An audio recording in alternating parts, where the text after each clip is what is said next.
പിതാവിൻ്റെയും പുത്രൻ്റെയും പരിശുദ്ധാത്മാവിൻ്റെയും നാമത്തിൽ ആമേൻ. എല്ലാവർക്കും സ്നേഹവന്ദനം. സുഖമായിരിക്കുന്നു എന്ന് കരുതുന്നു. ഏതായാലും ദൈവം നിങ്ങളെ അനുഗ്രഹിക്കട്ടെ. സുഖമല്ലെങ്കിൽ ഈ അനുഗ്രഹ ആശംസ കൊണ്ട് തന്നെ കർത്താവ് നിങ്ങളെ സന്ധിച്ചോളൂ. I know it. അമ്മേ പരിശുദ്ധ അമ്മേ, അമ്മേ പരിശുദ്ധ ദൈവമാതാവേ, അന്ന് അങ്ങ് കൃപാസനത്തിൽ പ്രത്യക്ഷപ്പെട്ട് വരാൻ പോകുന്ന മഹാദുരന്തത്തിൽ നിന്ന് രക്ഷപ്പെടാനും എല്ലാവർക്കും വേണ്ടി പ്രാർത്ഥിക്കുവാനും ആവശ്യപ്പെട്ടിട്ട് 20 വർഷം കഴിഞ്ഞ ഈ വേളയിൽ കൃപാസനത്തിലൂടെ ഞങ്ങൾക്കും ഈ ദേശത്തിനും അങ്ങ് മധ്യസ്ഥം തേടി തന്ന എല്ലാ അനുഗ്രഹങ്ങൾക്കും കൃപകൾക്കും ഞങ്ങളിപ്പോൾ ഹൃദയം നിറഞ്ഞ നന്ദി പറയുന്നു. അമ്മേ പരിശുദ്ധമ്മേ, ജപമാല മാതാവേ, സകല കൃപാസനം പ്രാർത്ഥനയോടും ചേർത്ത് ഞങ്ങളിപ്പോൾ പ്രാർത്ഥിക്കുന്ന ഈ കുടുംബത്തിന്റെ പ്രത്യേക നിയോഗം. പ്രാർത്ഥന ആവശ്യം പറ മക്കളെ.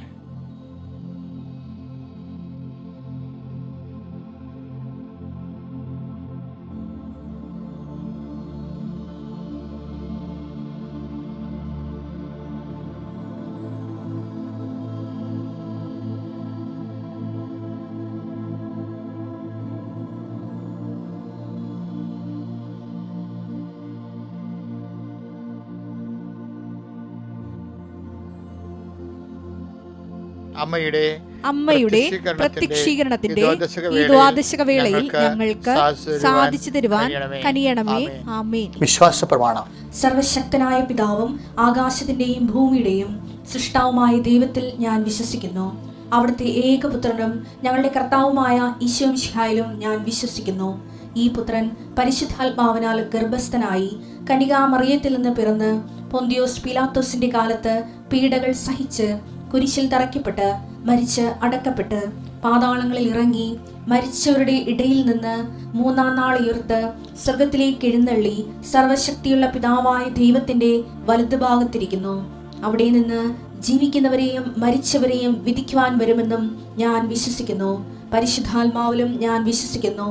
വിശുദ്ധ കത്തോലിക്കാ സഭയിലും പുണ്യവാന്മാരുടെ ഐക്യത്തിലും പാപങ്ങളുടെ മോചനത്തിലും ശരീരത്തിന്റെ ഉയർപ്പിലും നിത്യമായ ജീവിതത്തിലും ഞാൻ വിശ്വസിക്കുന്നു. ആമേൻ. സുഖസ്ഥനായ ഞങ്ങളുടെ പിതാവേ, അങ്ങയുടെ നാമം പൂജിതമാകണമേ. അങ്ങയുടെ രാജ്യം വരണമേ. അങ്ങയുടെ തിരുമനസ് സ്വർഗത്തിലെ പോലെ ഭൂമിയിലും ആകണമേ. അന്നു വേണ്ടുന്ന ആഹാരം ഇന്ന് ഞങ്ങൾക്ക് തരണമേ.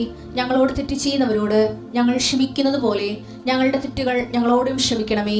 ഞങ്ങളെ പ്രലോഭനത്തിൽ ഉൾപ്പെടുത്തരുതേ, തിന്മയിൽ ഞങ്ങൾ രക്ഷിക്കണമേ. ആമേൻ. നന്മ നിറഞ്ഞ മറിയമേ, സ്വസ്തി. കർത്താവ് അങ്ങയുടെ കൂടെ സ്ത്രീകളിൽ അങ്ങ് അനുഗ്രഹിക്കപ്പെട്ടവളാകുന്നു.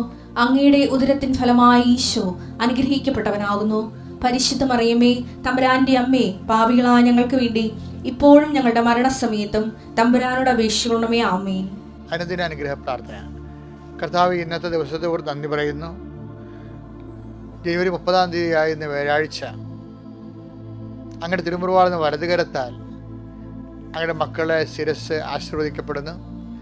കർത്താവിൻ്റെ കരുണ നിങ്ങൾക്ക് ആവശ്യിക്കട്ടെ. കർത്താവ്, നിന്റെ വിശുദ്ധ പൗരോഹിത്യത്തെ മഹത്വപ്പെടുത്തണമേ.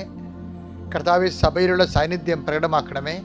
അമ്മേ പരിശുദ്ധ ദേവമാതാവേ, കാനായിലെ കല്യാണ കുടുംബത്തിൽ എന്ന പോലെ ഞങ്ങളുടെ കുടുംബത്തിലേക്ക് വന്നു നിന്നുകൊണ്ട് ഞങ്ങളുടെ കുടുംബത്തിൻ്റെ പോരായ്മകളെയും ഇല്ലായ്മകളെയും വല്ലായ്മകളെയും അവർക്ക് ഇല്ല എന്നുള്ളൊരു വാക്കിൽ തന്നെ കർത്താവെ ഞങ്ങളുടെ ഇല്ലായ്മകളെ പരിശുദ്ധ അമ്മയുടെ മാധ്യസ്ഥത്തിൽ ഈശോയ്ക്ക് ഏൽപ്പിക്കണമെന്ന് പ്രാർത്ഥിക്കുന്നു.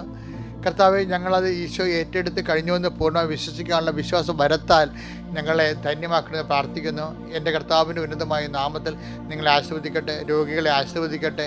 പീഡിതരെ ആശീർവദിക്കട്ടെ. കർത്താവിന് ഉന്നതമായ നാമത്തിൽ അസ്ഥിരോഗങ്ങളുള്ളവർ, മാനസിക വിഭ്രാന്തികളുള്ളവർ, ഉറക്കമില്ലാത്തവർ, നടക്കാൻ പറ്റാത്തവർ, കർത്താവ് കുഴഞ്ഞിരിക്കുന്നവർ, അതുപോലെ തന്നെ പ്രഷറിൻ്റെ അസുഖമുള്ളവർ, ചില കുഴഞ്ഞു വീഴുമെന്ന് തോന്നുന്നവർ, എപ്പിലെപ്സി രോഗികൾ, ചുഴലി രോഗികൾ, അപസ്മാര രോഗികൾ കർത്താവിൻ്റെ നാമത്തിൽ സ്പർശിക്കട്ടെ. കർത്താവിൻ്റെ വിശുദ്ധമായ രക്തം നിങ്ങളുടെ സ്ഥിരത്തിൽ തളിക്കപ്പെട്ട മാരക രോഗങ്ങൾ, ഡോക്ടർ മരണം വരെ മരുന്ന് കഴിക്കണമെന്ന് പറഞ്ഞിട്ടുള്ള രോഗങ്ങൾ ഇപ്പോഴും ഈശോയുടെ ഉന്നതമായ നാമത്തിൽ കൃപാസന ആൾത്താരെ ജീവനോടെ പ്രത്യക്ഷപ്പെട്ട പരിശുദ്ധ അമ്മയുടെ മാധ്യസ്ഥത്തിൽ മാരക രോഗങ്ങളും തീരാവേദികളും യേശു ക്രിസ്തുവിൻ്റെ നാമത്തിൽ മാറിപ്പോട്ടെന്ന് കൽപ്പിക്കുന്നു.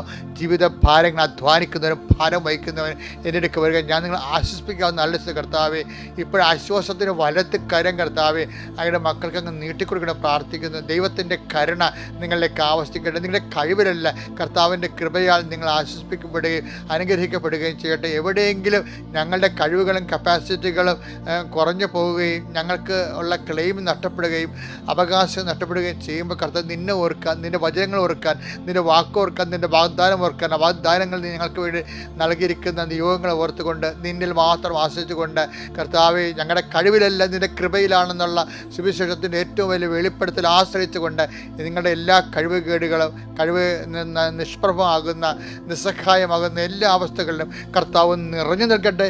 ഇന്ന് മുഴുവൻ നിറഞ്ഞു നിൽക്കട്ടെ. പിതാമ്പുത്രനും പരിശുദ്ധാത്മാവ് സർവ്വീശ്വരൻ നീക്കുക. ആമേൻ. എൻ്റെ പ്രിയപ്പെട്ടവരെ, ഇന്ന് നമ്മൾ കുറേ വചനം പെട്ടെന്ന് ഒറ്റ ശ്വാസത്തിൽ ഒരുപാട് വചനങ്ങൾ കേൾക്കാൻ പോയി. നമ്മൾ ആദ്യം ഞാൻ നിങ്ങളോട് ആദ്യം 2 ദിവസം മുമ്പ് പറഞ്ഞായിരുന്നേ, അതായത് വിശ്വാസം നമുക്കെന്ത് പറ്റും, അറിവിന്ന് കിട്ടുമെന്ന്. അതാണ് സാക്ഷ്യങ്ങൾക്ക് പ്രാധാന്യം എന്ന് പറഞ്ഞായിരുന്നല്ലേ. വിശ്വാസം റോമ 10:17 വിശ്വാസം കേൾവി എന്നും, കേൾവി യേശുക്രിസ്തുവിനെ കുറിച്ചുള്ള അറിവിൽ നിന്നുമാണ്. ഇപ്പം യേശുക്രിസ്തുവിനെ കുറിച്ചുള്ള അറിവുകൾ കൂടുന്നതനുസരിച്ച് കൊണ്ട് വിശ്വാസം കൂടും. നമുക്ക് പല അറിവുകളുണ്ട്. അമേരിക്കയെക്കുറിച്ച് അറിയാം, ട്രംപിനെ കുറിച്ച് അറിയാം. പക്ഷേ വിശ്വാസം വർദ്ധിക്കണം നിർബന്ധമില്ല. വിശ്വാസം വർദ്ധിക്കണമെന്നുണ്ടെങ്കിൽ യേശുക്രിസ്തുവിനെ കുറിച്ച് അറിയണം. അതാണ് വിശ്വാസം കേൾവി എന്നും. ഇപ്പം കേൾവി എന്ന് വിശ്വാസം ഉണ്ടാകാം എന്ന് പറഞ്ഞാൽ അത് അറിവിൻ്റെ വിശ്വാസമാണ്. പക്ഷേ അറിവിൽ നിന്നുണ്ടാകുന്ന വിശ്വാസങ്ങളുണ്ടല്ലോ, ഒരു കുഴപ്പമുണ്ട്. തന്നെ അറിവിൽ നിന്നുണ്ടാകുന്ന വിശ്വാസം കുറച്ച് കഴിയുമ്പോൾ ഇങ്ങനെ അടന്ന് വീഴും. എന്താണ്, ഉറക്കത്തില്ല. ഇപ്പം ചില പിഞ്ചുകളെന്ന് പറയും. എനിക്ക് പണ്ട് ഈ മത്ത വളർത്തുന്ന ഒരു പരിപാടിയുണ്ട്. മത്തക്കുരു കുഴിച്ചിട്ടിട്ട് ഞാൻ എല്ലാ ദിവസവും കുഞ്ഞുനാളിൽ അതിൻ്റെ കൂടെ പോകും. അത് ഓരോ പറമ്പിൽ, ഞങ്ങളുടെ ഓരോ പറമ്പിലും ഇങ്ങനെ ചുറ്റടക്കുമ്പോൾ എവിടെയാണ് പൂ വരുന്നത്, വരുമ്പോൾ അതിൻ്റെ അറ്റത്ത് എവിടെയെങ്കിലും 2-3 പൂ വന്നതിന് ശേഷം പിന്നീട് ഒരു പിഞ്ച് വരും. പിഞ്ച് വരുമ്പോൾ അപ്പം തന്നെ ഞാൻ പുല്ലിട്ട് മൂടും. എന്താ കാര്യം അറിയാമോ? പിഞ്ചിന് വെയിൽ തട്ടായിരിക്കാൻ വേണ്ടി. പക്ഷെ പിഞ്ചിട്ട് മൂടുമ്പോൾ വല്ല പ്രാണിയും വന്ന് ചിലപ്പോൾ ആ പിഞ്ച് ഇട്ട് കുത്തും. ചിലപ്പോൾ ഇങ്ങനെ ഒരു പുഴു കുത്തണാണേ, അതോടുകൂടി പിഞ്ച് അടന്നു പോകും. ഈ കേൾവി എന്നുള്ള വിശ്വാസം ചില സ്ഥലത്ത് പിഞ്ച് പോലെ അടന്നു പോകും. അതാ അങ്ങനെ ഒരു കുഴപ്പമുണ്ടത്. പിന്നെ രണ്ടാമത്തെ വിശ്വാസമുണ്ട്. എന്താണ്? പ്രത്യാശ. നമ്മളെ നിരാശരാക്കുന്നില്ല. റോമ 5:5 പ്രത്യാശ. അതായത് പണ്ടത്തെ അറിവുണ്ട്, ആ അറിവിൽ അനുഭവങ്ങളുണ്ട്, പക്ഷേ നമുക്കത് റിപ്പീറ്റ് ചെയ്തിട്ടിട്ടില്ല. അപ്പം അഗ്നിശോധനയെ അതിജീവിച്ച വിശ്വാസമാണ് ആ പിഞ്ചാൻ അടന്നു പോകാൻ നിൽക്കുന്നത്. അഗ്നിശോധനയെ അതിജീവിച്ച വിശ്വാസം. അപ്പോൾ ഒരു വിശ്വാസം ഉണ്ടായി, പക്ഷേ ഈ പ്രാണി വന്ന് കുത്തണ പോലെ ഒരു കുത്തൽ വന്നാലും ചില പിഞ്ചുകൾ അതിനെ അതിജീവിച്ച് വളരും. കാരണം അതിൻ്റെ പ്രതിരോധ ശക്തി അതിൽ തന്നെ ഉണ്ടാകും. അപ്പോൾ നമ്മൾ വിശ്വാസത്തിൻ്റെ അതിജീവനത്തിൻ്റെ പ്രതിരോധ ശക്തി നമ്മുടെ ഉള്ളിൽ തന്നെ ഉണ്ടാകണം. അതെന്താണ്? ആ സ്നേഹം. വിശ്വാസത്തിൻ്റെ പ്രതിരോധ ശക്തി നമ്മുടെ ഉള്ളിൽ തന്നെ ഉണ്ടാകണം. ചില പിഞ്ചുകൾ ഇങ്ങനെ പ്രാണികളെ കൊത്തിയാലും അത് അടന്നു പോകാതെ അത് വളരും. എന്താ കാര്യം? ആ പ്രാണികളുടെ വിഷം കയറിയതിനെ പ്രതിരോധിക്കാനുള്ള ശക്തി അതിൽ തന്നെ പ്രകൃതി കൊടുത്തിട്ടുണ്ട്. നമ്മൾക്കും വിശ്വാസത്തിൻ്റെ കേൾവി എന്നുള്ള വിശ്വാസമാണെങ്കിലും പ്രതിരോധ ശക്തി നമ്മുടെ ഉള്ളിൽ ഉണ്ടെങ്കിൽ അതെന്താ പ്രതിശക്തി എന്ന് പറയുന്നത്? ഗലാത്യർ 5:6 സ്നേഹത്തിലൂടെ പ്രവർത്തന നിരതമായ വിശ്വാസമാണ് സുപ്രധാനം. അപ്പൊ ആ പിഞ്ച് അടന്നു പോകത്തില്ല. ഇങ്ങനെ ഒരു ഹേമം തട്ടിയാൽ പോലും അതിനെ ഈ സ്നേഹം കൊണ്ട് പ്രതിരോധിക്കും. ചില ആൾക്കാർക്ക് വിശ്വാസത്തെക്കാൾ ഉപരി ദൈവത്തോട് സ്നേഹമായിരിക്കും. അപ്പോൾ ദൈവത്തോട് സ്നേഹം ഉള്ളിലുണ്ടെങ്കിൽ വിശ്വാസത്തിന് അല്പം മങ്ങൽ തട്ടി അടന്നു പോയാൽ ആ പൗരവത്തിലാണെങ്കിലും നമ്മൾ അതിജീവിക്കും. അതാണ് അതാണ് അതിജീവിക്കും എന്ന് പറയണില്ലേ. 1 പത്രോസ് 1:7 കാരണം അഗ്നിശോധനയെ പ്രാണി വന്ന് കുത്തണല്ലേ പിഞ്ചിലെ. അതെ, അഗ്നിശോധനയെ അതിജീവിക്കുന്ന എങ്ങനെയാണ്? അകത്ത് പ്രതിരോധ ശക്തി ഉണ്ട്. അതാണ് അത് ഗലാത്യർ 5:6 അനുസരിച്ചുള്ള സ്നേഹത്താൽ പ്രവർത്തനക്ഷമമായ. നമ്മൾ പ്രവർത്തിക്കുന്നത് എന്തുകൊണ്ടാണ്? ദൈവസ്നേഹത്താലാണ്. അപ്പൊ സ്നേഹത്താൽ പ്രവർത്തനക്ഷമമായ വിശ്വാസത്താൽ നശ്വരമായ സ്വർണത്തേക്കാൾ, അപ്പൊ അഗ്നിശോധനയെ സ്നേഹത്താൽ പ്രവർത്തനക്ഷമമായ വിശ്വാസത്താൽ അതിജീവിക്കുന്ന നശ്വരമായ സ്വർണത്തേക്കാൾ വിലയേറിയതായിരിക്കും. നശ്വരമായ സ്വർണത്തേക്കാൾ വിലയേറിയതാണ് പരീക്ഷകളെ അതിജീവിക്കുന്ന നിങ്ങളുടെ നിങ്ങളുടെ വിശ്വാസം. ഈ പരീക്ഷകളാണ് ഈ പ്രാണി എന്ന് പറയുന്നത്. പിഞ്ചിൽ വന്ന് പ്രാണി കൊത്തും. പിഞ്ചെന്ന് പറയുന്നത് എന്താണ്? പൂവിൽ നിന്ന് വിരിയുമ്പോൾ ചെറിയൊരു കാ പോലെ വരുന്ന സംഭവത്തിനാണ് പിഞ്ചെന്ന് പറയുന്നത്. അപ്പോൾ അതിൽ ചില സമയത്ത് പ്രാണികൾ വന്ന് കൊത്തുന്ന അഗ്നിശോധന ഉണ്ടാവും. ചില കായകൾ അതിനെ ചിലത് അപ്പത്തിന് അടന്നു വീഴും, ചിലത് അതിനെ അതിജീവിച്ചു കൊണ്ടുവരും. തണ്ട് മൂപ്പെത്തുന്ന വരെ മുപ്പത്തനുസരിച്ചുകൊണ്ട് പിഞ്ചുകൾ അടരാതിരിക്കും. മറ്റൊരു തണ്ടിന് മൂപ്പെത്തുന്ന വിചാരിച്ചുകൊണ്ട് ആദ്യം തണ്ട് ഇളയതാണെങ്കിൽ ചിലപ്പോൾ അടന്നു പോകും. അപ്പോൾ നട്ടല് എന്ന് പറയണതും തണ്ട് മൂപ്പത്തെന്ന് പറയണതും അഗ്നിശോധന അതിജീവിക്കണമെന്ന് പറയണതും ഒരു വ്യാവഹാരിക ഭാഷയാണ്. എന്ന് വെച്ച് കഴിഞ്ഞാൽ നമ്മൾക്ക് ദൈവസ്നേഹത്താൽ നമ്മൾ ഊട്ടി ഉറപ്പിക്കപ്പെട്ട് കഴിഞ്ഞാൽ നമുക്ക് അതിജീവിക്കാൻ പറ്റും. അപ്പോൾ ദൈവം നോക്കണമെന്ന് വെച്ച് കഴിഞ്ഞാൽ ഇതുപോലെ അതിജീവിത വിശ്വാസമുണ്ട്, അതിജീവിച്ച വിശ്വാസം. അപ്പോൾ നമ്മൾ ഈ ക്രോണോളജിക്കലായിട്ട് വളരുമ്പോൾ നമ്മൾക്ക് ഒരു 10-20 വയസ്സ് 25 വയസ്സാകുമ്പോഴത്തേന് ചിലർക്ക് അതിജീവിച്ച വിശ്വാസമുണ്ട്. അവർക്ക് എന്ത് തകർച്ച വന്നാലും കുലുങ്ങത്തില്ല. എന്താ കാര്യം? അവർക്ക് സ്നേഹത്താൽ പ്രവർത്തനക്ഷമമായ വിശ്വാസത്തിൻ്റെ ആന്തരിക അനുഭവങ്ങളുണ്ട്. എൻ്റെ ദൈവം ഇതെവിടെയെങ്കിലും കൊണ്ടുപിടിച്ച് കെട്ടും, ഞാൻ വിഷമിക്കാൻ അനുവദിക്കത്തില്ല, അവന് നിർമ്മലൻ അഴിഞ്ഞു പോകാൻ അനുവദിക്കത്തില്ല എന്നൊക്കെ പറയത്തില്ല. അത് അനുഭവമാണ്. Take the bed.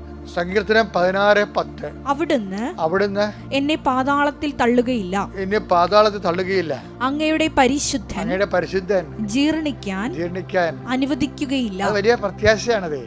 അത് സ്നേഹത്താൽ പ്രവർത്തനക്ഷമമായ വിശ്വാസത്തിൽ നിന്ന് ഒരു വ്യക്തി നേടിയെടുക്കുന്ന പ്രത്യാശയാണ്. അത് വിശ്വാസം പ്രത്യാശയാൽ പരിപുഷ്ടമായിരിക്കുകയാണ്. അതുകൊണ്ടാണ് തൻ്റെ നിർമ്മലൻ അഴിഞ്ഞു പോകാൻ അനുവദിക്കത്തില്ലെന്ന് സ്വയം പ്രഖ്യാപിക്കുന്നതിൻ്റെ കാരണം ഇതാണ്. സ്വയം ഉള്ളതൊരു പ്രഖ്യാപനമാണ് ശരിക്കും പറഞ്ഞാൽ. ഇതൊക്കെ പ്രാർത്ഥനകളെല്ലാം പ്രത്യാശനിർഭരമായ പ്രാർത്ഥനകൾ സുവിശേഷത്തിൻ്റെ പ്രഖ്യാപനമാണ്. ആ ജീവിതം അതിൻ്റെ വാഗ്ദാനങ്ങൾ പ്രാപിക്കുകയും ചെയ്യും, തദാനുസാരമുള്ള വാഗ്ദാനങ്ങൾ പ്രാപിക്കുകയും ചെയ്യും. അപ്പോഴേ ഓരോ നിമിഷം ദൈവം ആഗ്രഹിക്കുന്നത് അറിവിൽ നിന്ന് പ്രത്യാശയിലേക്ക്, നിൻ്റെ വിശ്വാസം അറിവിൽ നിന്ന് പ്രത്യാശയിലേക്ക്, പ്രത്യാശയിൽ നിന്ന് ദൈവസ്നേഹത്തിൽ നിന്ന് അനുഭവത്തിലേക്കും അതിജീവനത്തിലേക്കും നീ അതിജീവിച്ച് വളരണമെന്നാണ് കർത്താവ് ആഗ്രഹിക്കുന്നത്. അതിനുവേണ്ടിയാണ് ഓരോരോ നെഗറ്റീവ് ഫീലിങ്സും അനുഭവങ്ങളൊക്കെ ജീവിതത്തിൽ വരണത്. അതിന് നിങ്ങൾ പോസിറ്റീവായിട്ടാണ് സമീപിക്കേണ്ടത്.